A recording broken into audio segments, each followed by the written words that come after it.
A paz do Senhor, meus irmãos. Vamos começar lição de número 2, um homem de fé e coragem. Nesse trimestre, estamos usando a revista Betel Dominical, triunfando sobre as batalhas e adversidades da vida. Lição de número 2, um homem de fé e coragem. Vamos estar falando sobre Jacó.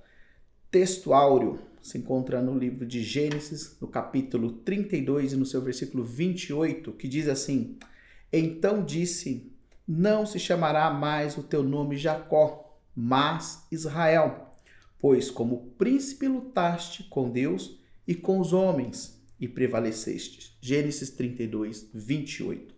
Verdade aplicada.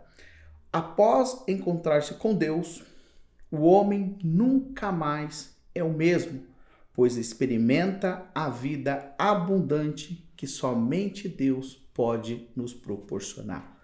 A introdução. Para prosseguir na jornada da vida é preciso fé e submissão, para então sermos moldados por Deus. Nosso ponto de partida: quem se encontra com Deus tem a vida mudada, transformada. Tópico 1. A rivalidade de Esaú e de Jacó. Gênesis 25, de 19 a 29. Isaac e Rebeca tiveram 2 filhos, Esaú e Jacó. Desde o ventre, um lutava com o outro. Gênesis 25 a 22. Conforme anos se passaram, essa rivalidade aumentou. Tópico 1.1. Uma revelação. O que Deus revela para Rebeca é algo tremendo. Ele não só diz... Vou voltar aqui, tá? O que Deus revela para Rebeca é algo tremendo. Ele não diz os nomes dos filhos, apenas os chama de nações. Ao perceber que seus filhos lutavam entre si durante a gestação dentro do seu ventre, Rebeca consultou o Senhor para descobrir o que estava acontecendo. A resposta de Deus foi uma revelação sobre o surgimento dessas 2 nações. Então diz o Senhor: 2 nações estão no seu ventre, e 2 povos se dividirão das tuas entranhas. Um povo será mais forte do que o outro, e o maior servirá ao menor. Gênesis 25, 23. O primeiro a nascer foi Esaú. Logo após saiu Jacó, com a sua mão agarrada no calcanhar de seu irmão. Gênesis 25, 26.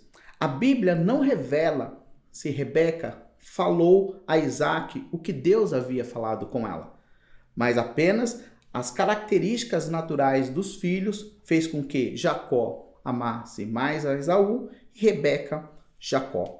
Tópico 1.2. O direito da primogenitura. Segundo David Payne, da mesma forma que a escolha divina evitou Ismael para favorecer Isaac, agora, o irmão gêmeo mais velho é inferior ao mais novo. Lá em Romanos 9, de 6 a 13, onde que diz: amei a Jacó e odiei a Esaú.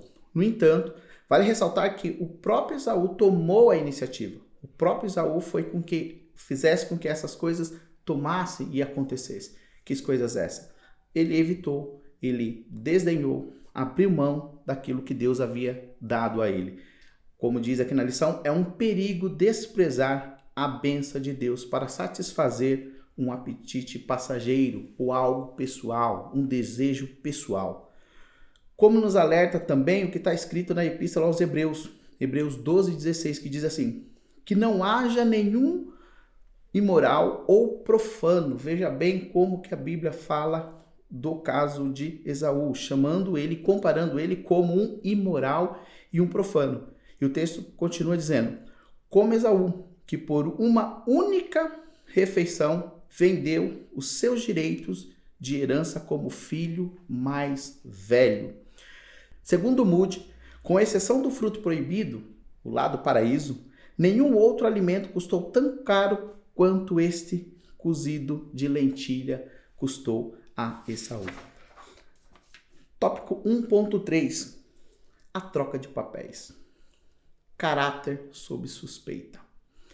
Na sua primeira fase da vida, Jacó se revela um homem materialista, pois, além de comprar o seu irmão o direito de ser o filho mais velho, juntamente com a sua mãe, naquela encenação, que arquitetou todo o plano e engana o seu pai e seu irmão também. Havia em Jacó o desejo de alcançar as promessas divinas, mas fez isso meio que na trapaça, na mentira e no engano. Isso colocou o seu caráter sob suspeita.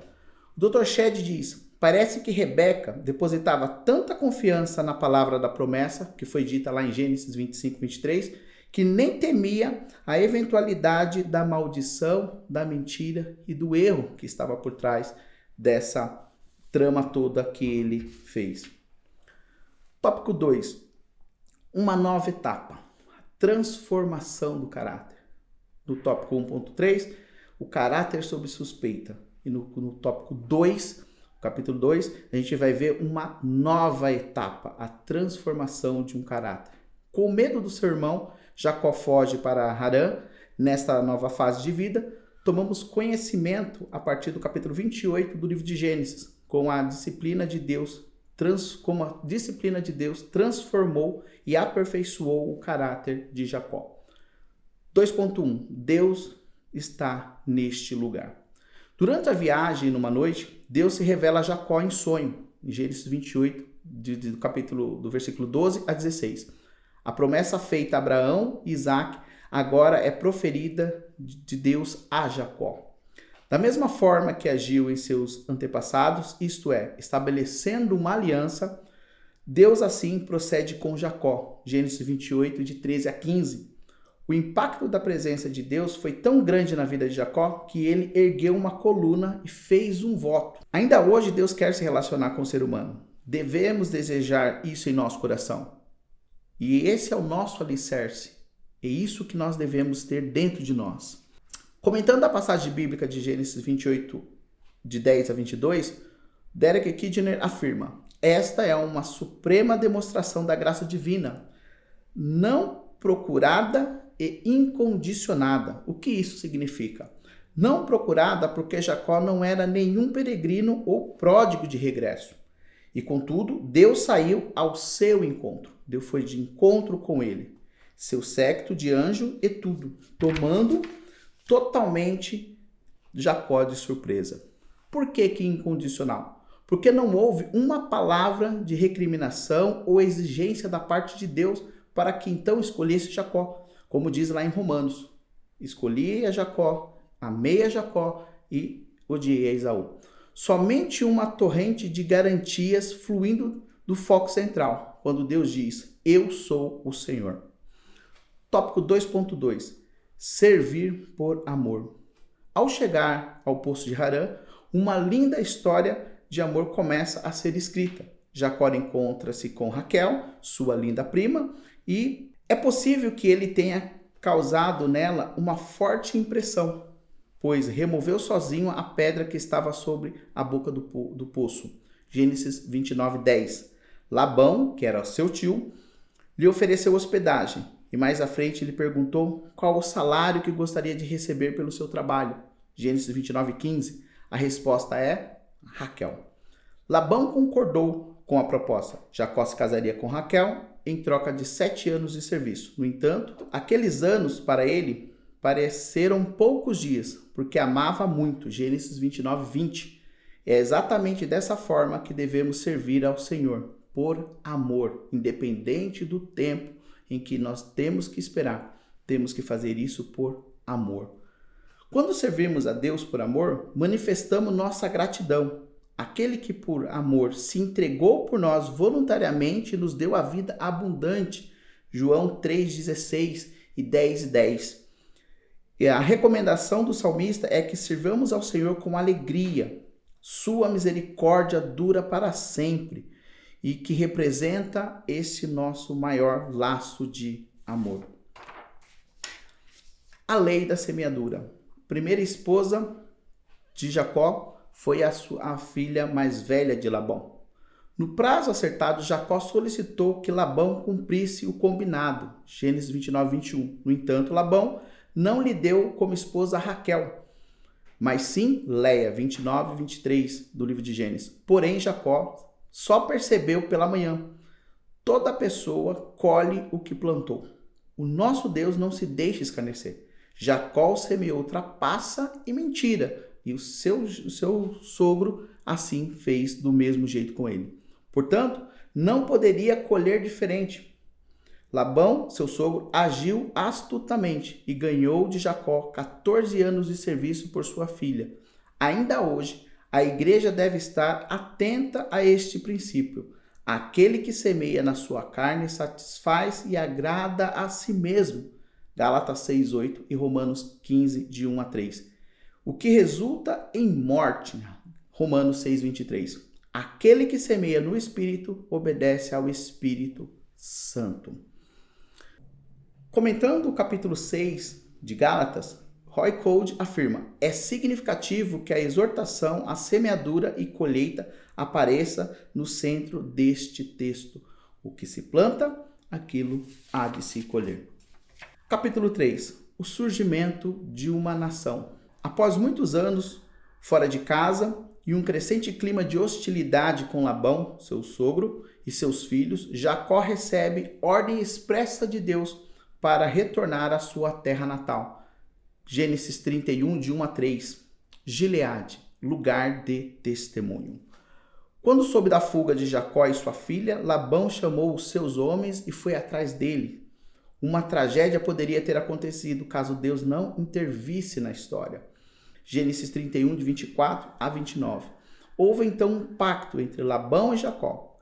Comentando sobre o assunto, William MacDonald afirma: foi um acordo, pedindo a Deus a garantia de que ambos agiram corretamente quando estivessem longe um do outro. Tratava-se de um pacto de não agressão. É necessário que na jornada cristã tenhamos prudência. Mateus 10:16. Pois um ato impensado pode custar muito caro. Tópico 3.2. Vale do Jaboque, lugar de mudança. Novo nome. Momento antes de se encontrar com Esaú, em que vinha em sua direção, Jacó fica no Val do Jaboque. Gênesis 32, 22 a 24. O anjo do Senhor lhe apareceu e uma luta se desencadeia até o dia amanhecer. Aquela famosa narrativa em que Jacó luta com o anjo até de manhã.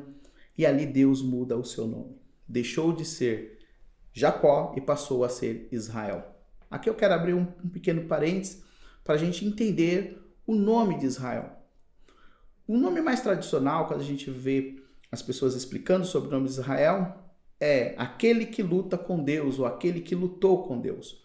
Mas a palavra ela é um pouco mais profunda do que isso. A palavra vem de Ishar-El, que significa aquele que Deus o tornou reto, ou aquele que Deus endireita. Essa é a verdadeira e a mais profunda explicação e tradução do nome de Jacó. Por quê? Porque o nome Jacó ela vem de uma raiz chamada Akov, que significa torto.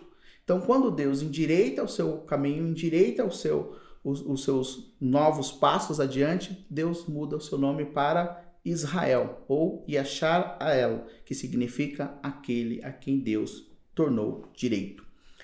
Não existe explicação para o fato de Jacó ter agarrado o pé do anjo e não ter soltado. Nesse encontro com Deus, podemos destacar dois fatos importantes. Purificação de um passado de coisas erradas. O Senhor foi muito claro em sua afirmação. Não se chamará mais o teu nome Jacó, ou não se chamará mais torto. E aí ele fala e declara que se chamará Israel.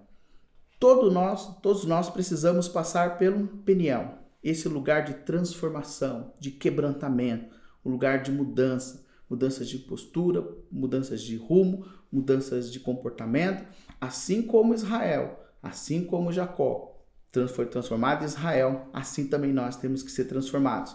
Não que hoje nossos nomes seriam mudados, mas sim os nossos comportamentos, as nossas atitudes e os nossos ideais. Tópico 3.3. Betel, lugar de adorar a Deus. Quando Jacó fugiu de Esaú e não tinha perspectiva de como seria a sua vida e o seu encontro, no entanto, Deus lhe fez uma promessa. Eis que estou contigo e te guardarei por onde quer que fores, e te farei tornar a esta terra, porque não te deixarei até que haja feito o que tenho dito.